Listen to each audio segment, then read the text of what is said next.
কুড়িগ্রামে bypass সড়কের নির্মাণ কাজ সম্পন্ন না হওয়ায় সুফল মিলছে না সোনাহাট বন্দরের। সড়ক উন্নয়নে প্রায় 700 কোটি টাকা ব্যয় প্রকল্প কাজ শুরু হলেও মাঝপথেই ঝুলছে।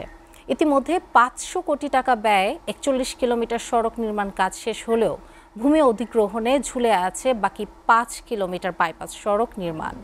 এদিকে ভূমি অধিগ্রহণ সাপেক্ষে বাইপাস সড়ক নির্মাণের আশ্বাস সংশ্লিষ্ট বিভাগের। কুড়িগ্রাম প্রতিনিধি জাহিদুল ইসলাম জাহিদের প্রতিবেদন।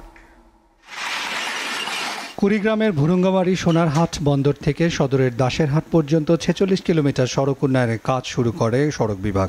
এরই মধ্যে সোনারহাট থেকে সদরের তারামান বিবির মোড় পর্যন্ত 41 কিলোমিটার সড়কের উন্নয়ন কাজ শেষ হয়েছে।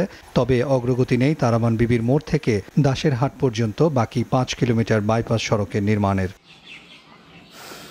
ফলে জেলা শহরের ভেতর দিয়ে বন্দর কেন্দ্রিক যানবাহন চলাচলে বাড়ছে ভোগান্তি।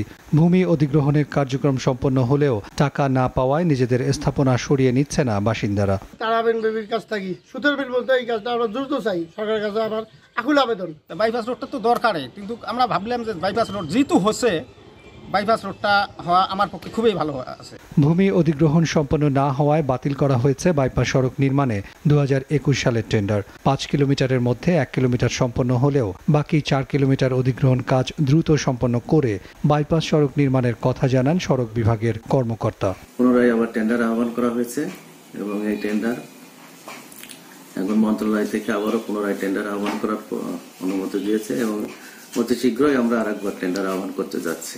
2021 সালে প্রায় 700 কোটি টাকা ব্যয়ে সোনাহাট স্থলবন্দর পর্যন্ত উন্নয়নের কাজ শুরু করে সড়ক বিভাগ।